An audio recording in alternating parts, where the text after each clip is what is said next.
Iya.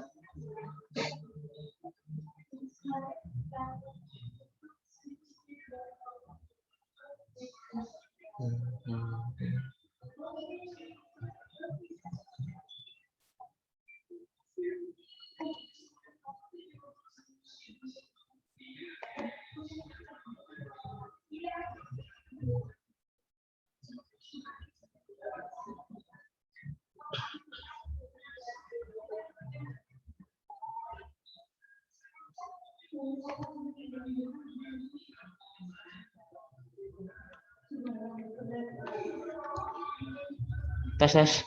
Dengar suara aku enggak? Dengar. Bismillahirrahmanirrahim. Assalamualaikum warahmatullahi wabarakatuh. Di sini saya akan mempresentasikan artikel tentang pendidikan tauhid sejak anak usia dini dalam keluarga. Di sini saya menulis abstraksinya, yaitu pendidikan tauhid sangat penting diajarkan pada anak sejak usia dini agar anak mengenal Allah dengan baik. Sebagaimana firman Allah dalam Al-Quran surat Luqman ayat 13, ayat tersebut perlu ditafsirkan dengan metode yang benar, salah satunya ditafsirkan dengan metode Al-Maudhu'i. Fokus ayat dalam tafsir ini dalam Quran surat Luqman ayat 13 dan Al-An'am ayat 82. Terkhusus surat Luqman ayat 13 terdapat kata kunci yaitu li benihi yang mempunyai makna anak Luqman, anak laki-laki, kemudian ya'iduhu yaitu memberikan pelajaran atau memberikan nasihat. Terus ada tusyrik mempunyai makna yaitu mempersekutukan. Kemudian ada kata la zulmun pada surat Luqman ayat 13 memiliki makna kezaliman. Dalam surat Luqman ayat 13 dapat dipahami bahwa penting untuk mendidik anak mengenai tauhid sejak dini karena mempersekutukan Allah merupakan kezaliman yang besar. Bab pendahuluan yaitu tauhid adalah mengesahkan Allah. Menurut Zainuddin, tauhid berasal dari kata wahid yang artinya satu. Pengertian ini sejalan dengan pengertian tauhid yang digunakan dalam bahasa Indonesia, yaitu keesaan Allah. Mentauhidkan berarti mengakui dan keesaan Allah, mengesahkan Allah. Pendidikan tauhid sangat penting diajarkan pada anak usia dini agar anak mengenal Allah dengan baik. Pendidikan tauhid sejak dini sangatlah penting agar anak senantiasa mengesahkan Allah dan tidak berbuat syirik karena syirik merupakan kezaliman yang besar. Sebagaimana firman Allah dalam Quran surat Luqman ayat 13, Bismillahirrahmanirrahim. Wa idz qala Luqmanu li ibnihi wa huwa ya'iduhu ya bunayya la tusyrik billah innasyirka la dzulmun adzim, yang artinya dan ingatlah ketika Luqman berkata kepada anaknya ketika dia memberikan pelajaran kepadanya, wahai anakku, janganlah engkau mempersekutukan Allah, sesungguhnya mempersekutukan Allah adalah benar-benar kezaliman yang besar. Dalam ayat tersebut terdapat kata li ibnihi yang artinya anaknya. Kata anak dapat berarti seseorang dalam usia kanak-kanak atau penyebutan seseorang oleh orang tuanya. Kemudian terdapat kata ya'iduhu yaitu yang artinya pelajaran. Selain itu juga terdapat tusyrik yang artinya mempersekutukan. Jelas bahwa terdapat pemahaman untuk memberikan pelajaran atau pendidikan tauhid atau mengenai keesaan Allah kepada anak agar tidak menyekutukan Allah. Pengertian anak dalam ayat tersebut harus dipahami dengan baik, terutama berkaitan dengan usia, sehingga dapat memberikan pendidikan tauhid kepada anak sebagaimana yang dimaksudkan ayat tersebut. Metode penelitian. Artikel ini merupakan kajian tafsir ahkam dengan metode tafsir al-maudhu'i. Ada beberapa konsep tentang metode tafsir al-maudhu'i. Sekurang-kurangnya ada 2 langkah pokok dalam proses penafsiran secara al-maudhu'i. Yang pertama yaitu mengumpulkan ayat-ayat yang berkenaan dengan satu maudhu' atau satu tema tertentu dengan memperhatikan masa dan sebab turunnya. Yang kedua, mempelajari ayat-ayat tersebut secara cermat dengan memperhatikan nisbat atau korelasi satu dengan yang lainnya dalam peranannya untuk menunjuk pada permasalahan yang dibicarakan. Kemudian artikel ini menggunakan metode al-maudhu'i dengan langkah-langkah yang telah menyesuaikan sebagai berikut.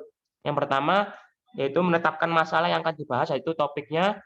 Yang kedua, menginput ayat-ayat yang berkaitan dengan masalah tersebut. Yang ketiga, melakukan penafsiran kata kunci. Yang keempat, memahami korelasi ayat terpilih dalam surahnya. Yang keempat, menjelaskan tafsir dengan asbabun nuzulnya. Yang kelima, menyusun pembahasan dalam kerangka yang sempurna atau outline-nya. Yang keenam, melengkapi pembahasan dengan hadis-hadis yang relevan dengan pokok bahasan. Yang ketujuh, menyusun kesimpulan-kesimpulan yang menggambarkan jawaban Al-Quran terhadap masalah yang dibahas. Fokus ayat yang saya ambil di sini yaitu Quran surat Luqman ayat 13. dan Quran surat Luqman ayat 82. Namun demikian, artikel ini memfokuskan pembahasan pada ayat Quran surat Luqman ayat 13. Dengan kata kunci, berdasarkan tema yang dibahas, maka fokus ayat di atas memiliki beberapa kata kunci, yaitu yang pertama, li'ibnihi. Dalam Maktabah Syamilah, kata li'ibnihi terdapat satu kali penyebutan dalam Al-Quran, yang terdapat di Quran surat Luqman ayat 13.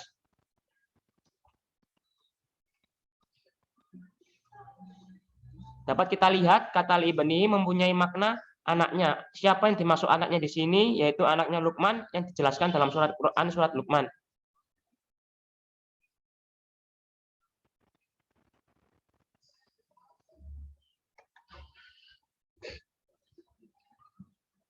Dapat kita lihat kata li'ibnihi mempunyai makna anaknya. Siapa yang dimaksud anaknya di sini? Yaitu anaknya Luqman yang dijelaskan dalam Al-Quran. Kenapa bisa begitu? Kita bisa lihat dari asal kata li'ibnihi, yaitu ibnun. Kata ibnun dalam mata bahasa Milah dalam Al-Quran disebutkan sebanyak 346 kali. Saya ambil beberapa contoh, yaitu dalam surat Al-Baqarah ayat 40, ayat 49, 87, ayat 146, Al-Imran ayat 45, 49, 61, dan lain-lain.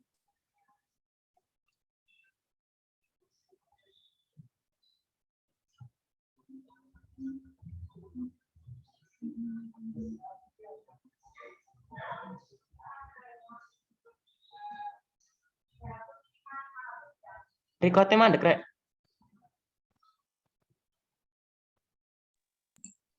Tapi jono tulisan record Masih kok, masih.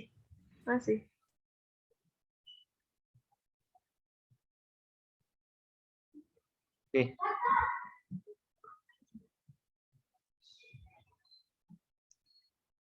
Dalam surat Al-Baqarah ayat 49 berbunyi, Bismillahirrahmanirrahim, wa idznat jainakum min ali fir'auna yasumunakum su'al adzabi yutabbihuna abna'akum wa yastahyuna nisa'akum wa fi dzalikum bala'um mir rabbikum azim. Yang artinya, dan ingatlah ketika kami menyelamatkan kamu dari Fir'aun dan pengikut-pengikut Fir'aun, mereka menimpakan siksaan yang sangat berat padamu.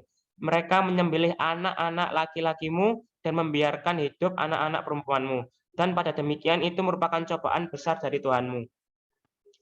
Kemudian di surat Al-Baqarah ayat 87 yang berbunyi, Bismillahirrahmanirrahim, walaqad atayna Musal kitaba wa qaffayna min ba'dihi birrusul wa atayna Isa bin Maryam al-bayyinati wa ayyadnahu bi ruhil qudus afakullama ja'akum rasulun bima la tahwa anfusukum mustakbartum wa fariqan kadzabatum wa fariqan taqtulun, yang artinya, dan sungguh kami telah memberikan kitab Taurat kepada Musa dan kami susulkan setelahnya dengan rasul-rasul, dan kami telah berikan kepada Isa putra Maryam bukti-bukti kebenaran serta kami perkuat dia dengan Rohul Kudus Jibril.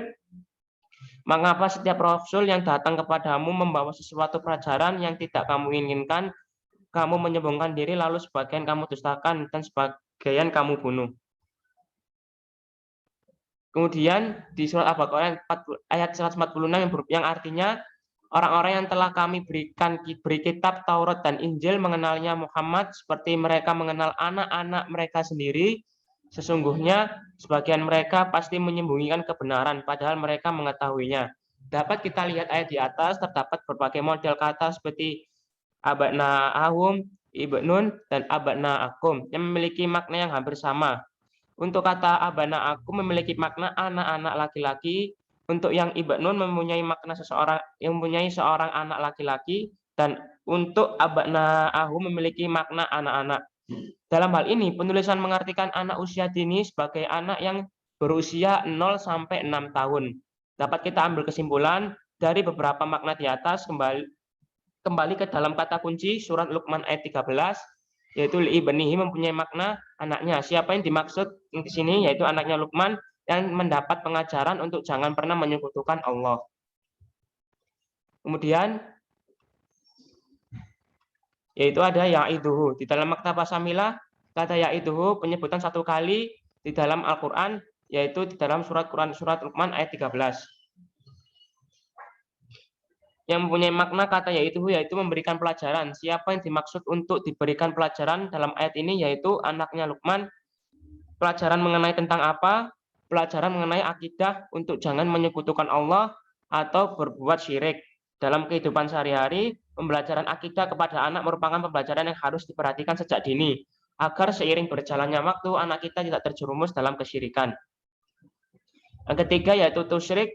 Dalam Maktabah Syamilah, kata tusyrik disebutkan sebanyak 14 kali dalam Al-Quran, yaitu terdapat dalam Quran Surat An-Nisa ayat 36, Al-Am'an ayat 19, 41, 64, 78, 80, 151, kemudian ada Al-A'raf ayat 33, Al-Hud ayat 54, Al-Hajj ayat 26, Al-Ankabut ayat 8, Luqman ayat 13, 17, dan Ghafir ayat 73. Dalam surat An-Nisa ayat 36 yang artinya, dan sembahlah Allah dan janganlah kamu mempersekutukannya dengan sesuatu apapun, dan berbuat baiklah kepada kedua orang tua, karib kerabat, anak-anak yatim, orang-orang miskin, tetangga dekat, tetangga jauh, teman sejawat, ibnu sabil, dan hamba sahaya yang kamu miliki. Sesungguhnya Allah tidak menyukai orang-orang yang sombong dan membanggakan diri. Kemudian di dalam surat Al-An'am ayat 19 yang artinya, katakanlah Muhammad, siapakah yang lebih kuat kesaksiannya? Katakanlah Allah. Dia menjadi saksi antara aku dan kamu. Al-Quran ini diwahyukan kepadaku agar dengan itu aku memberi peringatan kepadamu dan kepada orang-orang yang sampai Al-Quran kepadanya. Dapatkah kamu benar-benar bersaksi bahwa ada Tuhan-Tuhan selain bersama Allah? Katakanlah, aku tidak dapat bersaksi. Katakanlah, sesungguhnya hanya dialah Tuhan yang Maha Esa, dan aku berlepas diri dari apa yang kamu persekutukan dengan Allah. Dari ketiga surat di atas, kata tusyrik mempunyai makna yaitu mempersekutukan, di mana mempersekutukan Allah merupakan perbuatan syirik, dan kita dilarang untuk berbuat hal tersebut. Apabila melakukan hal tersebut, kita akan mendapatkan azab yang pedih, dan mempersekutukan Allah termasuk kezaliman yang besar. Dapat disimpulkan pelajaran apa yang diajarkan oleh Luqman kepada anaknya, yaitu tentang larangan mempersekutukan Allah atau berbuat syirik kepada Allah, karena itu termasuk kezaliman yang besar. Kemudian kata la-zulmun. Dalam Maktabah Syamilah, la-zulmun disebutkan sebanyak 1 kali dalam Al-Quran, yakni terdapat dalam surat Luqman ayat 13. Namun untuk kata zulumati disebutkan dalam Maktabah Syamilah sebanyak 13 kali dalam Al-Quran, yaitu terdapat dalam Quran Surat Al-Baqarah ayat 257, Al-Ma'idah ayat 16, Al-An'am ayat 1, ayat 39, ayat 122, Ar-Rod ayat 16, Ibrahim ayat 1, ayat 5, Al-Anbiya ayat 87, Al-Ahzab ayat 43, Fatir ayat 20, dan At-Tolak ayat 11. Dalam Quran Surat Al-Baqarah ayat 257 yang artinya Allah pelindung orang yang beriman. Dia mengeluarkan mereka dari kegelapan kepada cahaya iman. Dan orang-orang yang kafir pelindung-pelindungnya adalah setan yang mengeluarkan mereka dari cahaya kepada kegelapan. Mereka adalah penghuni neraka, mereka kekal di dalamnya. Kemudian di Al-Ma'idah ayat 16 yang artinya, dengan kitab itulah Allah memberi petunjuk kepada orang yang mengikuti keridhoannya ke jalan keselamatan. Dan dengan kitab itu pula Allah mengeluarkan orang dari gelap gulita kepada cahaya dengan izinnya dan menunjukkan ke jalan yang lurus. Dari kedua ayat di atas, kata zulumati mempunyai makna gelap atau kegelapan. Pada surat Al-Baqarah ayat 257 memiliki kandungan bahwa orang yang berpegang teguh kepada Allah, dia tidak akan sendiri karena Allah melindungi orang-orang yang beriman. Begitupun sebaliknya, jika orang kafir pelindungnya setan yang selalu mengajak pada hal-hal yang kegelapan dan tempat mereka di neraka kelak. Sedangkan surat Al-Ma'idah 16 mempunyai kandungan makna barang siapa yang berpegang teguh pada kitab suci Al-Quran maka akan diberikan petunjuk jalan keselamatan dari kegelapan dengan cahaya dengan izin Allah. Kata la-zulmun pada surat ayat 13 memiliki makna kezaliman. Kandungan makna dari surat Luqman ayat 13 bahwa kita harus mengajarkan kepada anak-anak kita jangan menyekutukan atau berbuat syirik pada Allah karena perbuatan tersebut termasuk kezaliman yang besar. Munasabah ayat pada Quran surat ayat 13. Raffi Kristana Kak Zikni sama Zahra minta di ACC.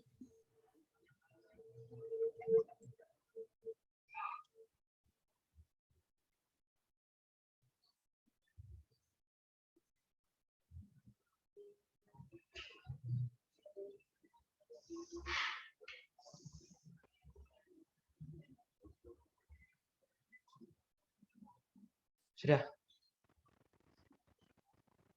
Oke, saya lanjut. Munasabah ayat pada Quran surat Luqman ayat 13 mempunyai munasabah dengan ayat sebelumnya ataupun sesudahnya, yaitu pada ayat 11, 12, 14, 15 yang berbunyi yaitu Quran surat Luqman ayat 11 yang mempunyai arti, inilah ciptaan Allah, maka perlihatkanlah olehmu kepadaku apa yang telah diciptakan oleh sesembahanmu selain Allah. Sebenarnya orang-orang yang zalim itu berada dalam kesesatan yang nyata. Kemudian dalam Quran surat Luqman ayat 12 yang artinya, dan sungguh telah kami berikan hikmat kepada Luqman, yaitu bersyukur kepada Allah, dan barang siapa yang bersyukur kepada Allah maka sesungguhnya ia bersyukur untuk dirinya sendiri, dan barang siapa yang tidak bersyukur maka sesungguhnya Allah Maha Kaya lagi Maha Terpuji.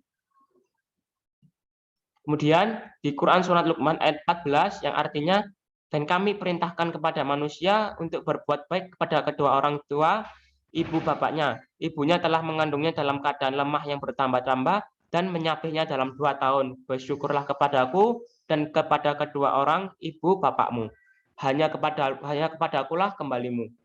Kemudian di Quran surat Luqman mempunyai arti, dan jika keduanya memaksamu untuk mempersekutukan dengan aku sesuatu yang tidak ada pengetahuanmu tentang itu, maka janganlah kamu mengikuti keduanya, dan pergaulilah keduanya di dunia dengan baik, dan ikutilah jalan orang-orang yang kembali kepadaku. Kemudian hanya kepadakulah kembalimu, maka aku beritakan kepadamu apa yang telah kamu kerjakan. Dapat dilihat dari ayat-ayat di atas terdapat keterkaitan antara ayat 1 dengan ayat yang lain. Dalam Quran surah Luqman ayat 11 memiliki kandungan makna adalah ciptaan Allah, maka perlihatkanlah wahai orang-orang musyrik apa yang telah diciptakan oleh Tuhan-Tuhan kalian yang kalian sembah selain Allah.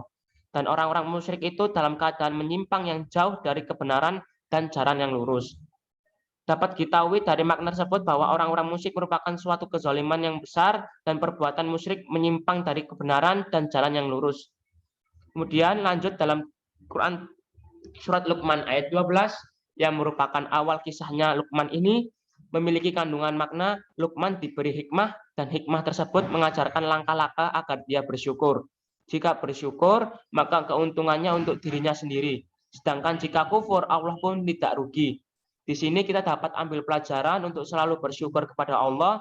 Jikapun kita tidak bersyukur, Allah tidak rugi karena Allah Maha Kaya.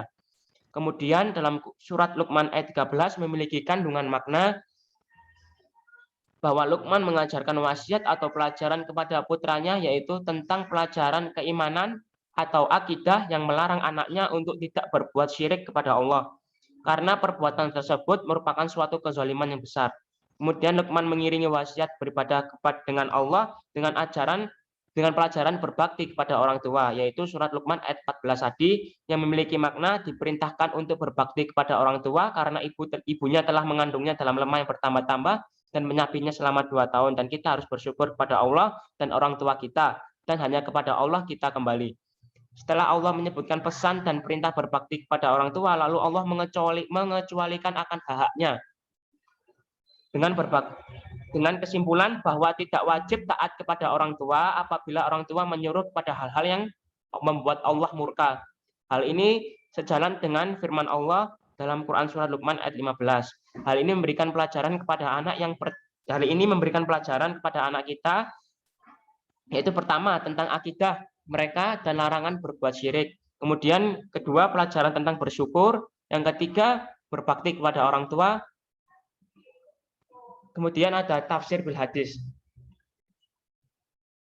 Berdasarkan informasi ayat di atas diperoleh dalam kitab Sahih Bukhari bahwa ayat ini jadikan dasar bahwa larangan untuk mempersekutukan Allah, dan sungguh itu merupakan suatu perbuatan zalim yang besar, sebagaimana dalam hadis berikut. Arti dari hadis ini yaitu, makna dari hadis ini telah menceritakan kepada kami Qutaibah bin Sa'id, telah menceritakan kepada kami Jarir dari Al-Ams, dari Ibrahim, dari Luqman, dari Abdillah radhiyallahu an berkata bahwa ketika diturunkan ayat ini, wahai orang-orang yang beriman dan tidak mencampur adukkan iman mereka dengan kezaliman. Maka hal tersebut terasa berat oleh sahabat Rasulullah dan mereka berkata, siapa di antara kita yang tidak mempercampurkan imannya dengan kezaliman? Kemudian Rasulullah bersabda, sesungguhnya bukan seperti itu. Apakah kamu tidak mendengar apa yang dikatakan Luqman kepada anaknya? Sesungguhnya syirik adalah benar-benar kezaliman yang besar. Kemudian makna hadis selanjutnya yaitu arti surat ini sebagaimana surat sebelumnya bahwa iman yang sempurna itu disertai dengan perbuatan dan bahwa dosa-dosa mengurangi iman. Dan orang yang melakukannya tidak menyebabkan kekafiran. Dan orang-orang yang berbeda dalam hal itu sesuai dengan tingkat kekufuran, kecil dan besar dosa. Dan di dalamnya, dalam fikih, bahwa penafsir menghilangkan keseluruhan, tidak seperti ucapan orang-orang yang tampak. Tidakkah kamu melihat bahwa para sahabat Nabi menafsirkan sabdanya dan tidak mempercampur adukan iman mereka dengan ketidakadilan pada semua jenis-jenis kezaliman, maka Allah menjelaskan bahwa yang dimaksud kezaliman tadi yaitu adalah kemusyrikan. Terutama dalam firman-Nya ini adalah hukum penafsiran atas umum, dan ini adalah pandangan mayoritas, dan hadis ini diperdebatkan oleh mereka yang mengatakan ucapan adalah aturan umum sebagai sampai bukti khusus datang. Ini tafsir biqauli sahabat yang masih belum menemukan makna artinya.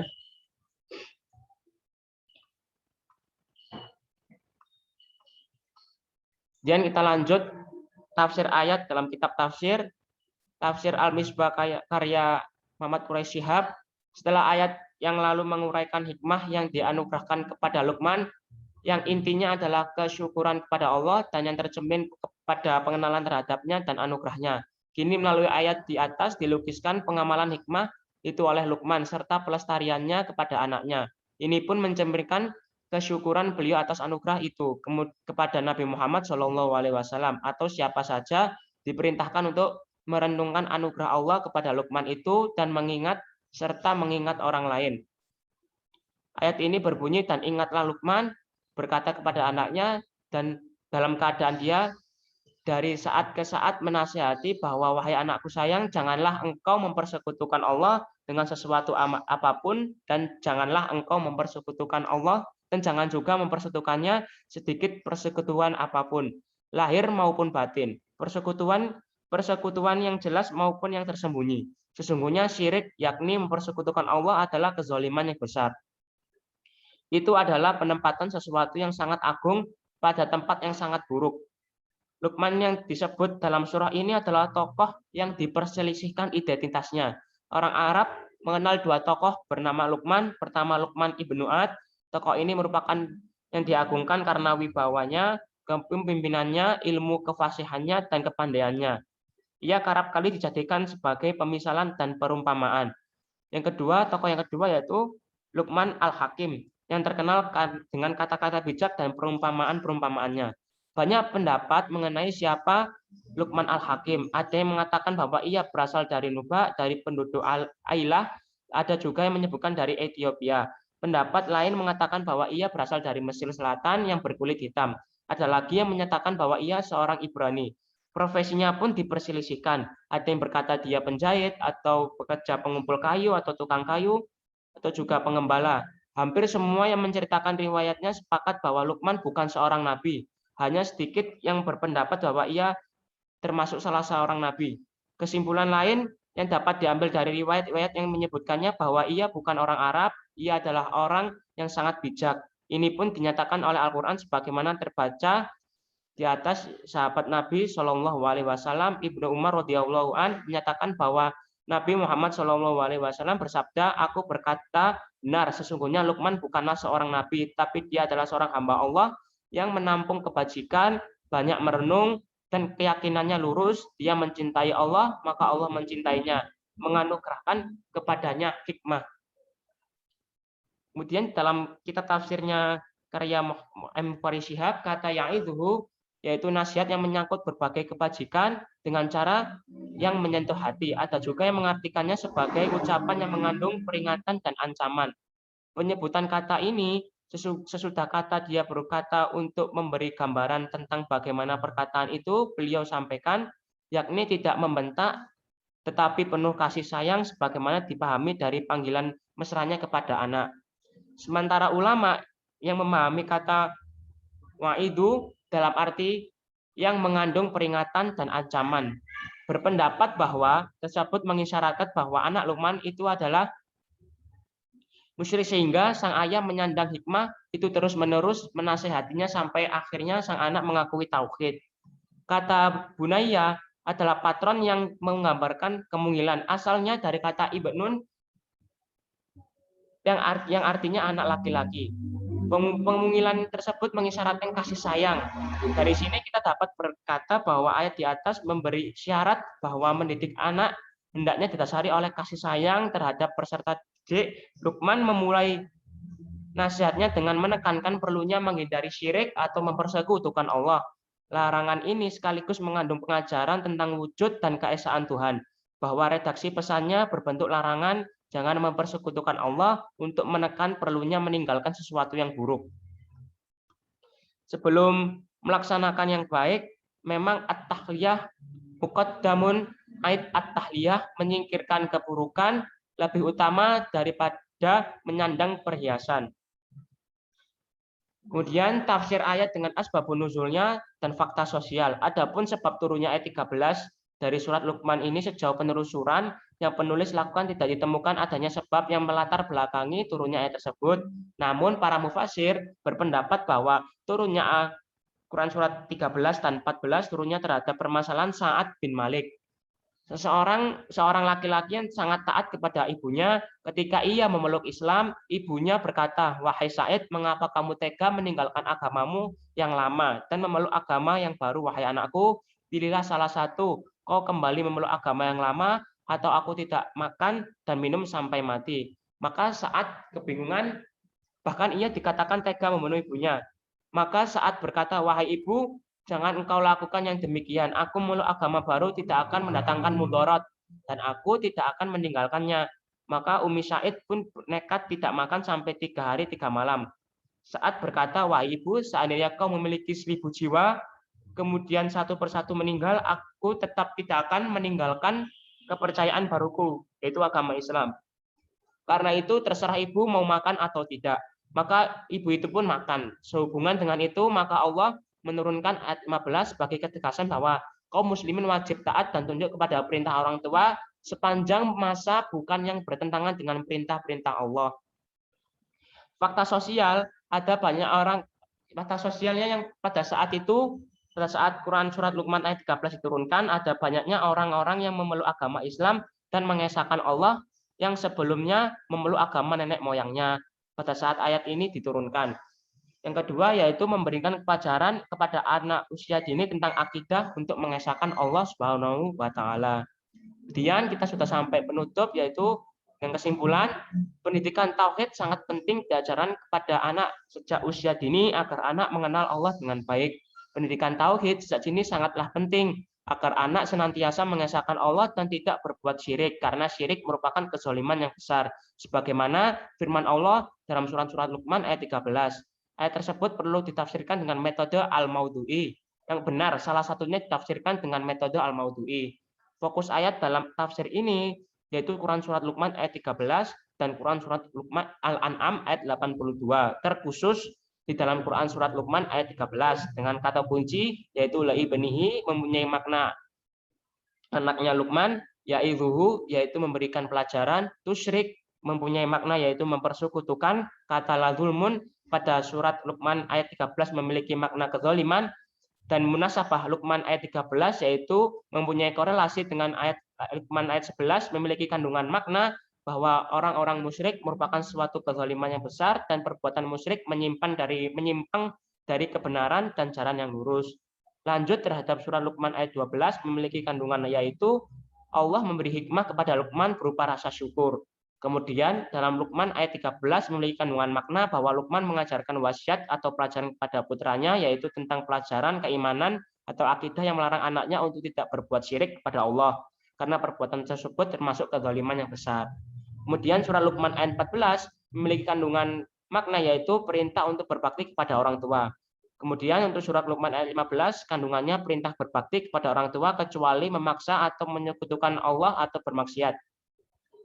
Tafsir bil hadis menunjukkan bahwa maksud kezaliman dari Quran surat Luqman ayat 13 tadi adalah menyekutukan Allah dan tentang mencampur adukan agama dengan kezaliman. Nah, kezaliman yang dimaksud adalah kezaliman yaitu yang menyekutukan Allah. Sebab turutnya ayat ini adalah salah satunya adalah karena adanya seorang anak yang masuk Islam namun orang tuanya memaksanya untuk kembali kepada agama terdahulu, namun orang tersebut tetap kukuh pendiriannya untuk memeluk agama Islam. Sekian dari saya, kurang lebihnya mohon maaf.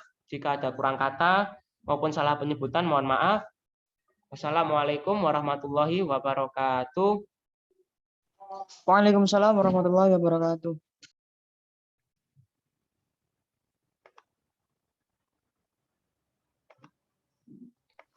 Untuk Dari saya cukup, nggak ada masukan. Mungkin yang lainnya. mohon beri masukan atau pertanyaan mengenai artikel ini untuk diperbaiki lagi.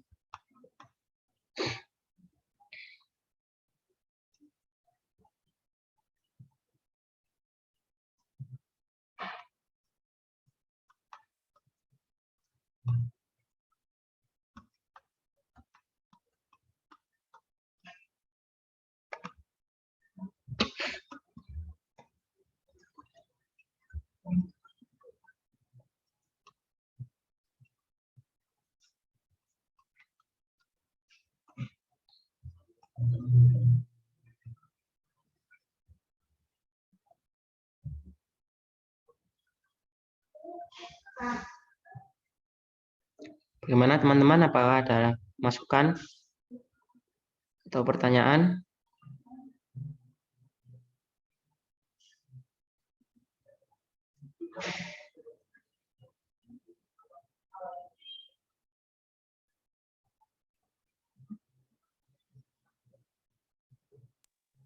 Mungkin bisa dicukupkan pemateri. Oke, mengingat juga waktu Zoom-nya sudah terbatas. Kurang lebihnya mohon maaf. Assalamualaikum warahmatullahi wabarakatuh. Untuk tidak keluar Zoom terlebih dahulu. Waalaikumsalam warahmatullahi wabarakatuh. Waalaikumsalam warahmatullahi wabarakatuh. Terus apa?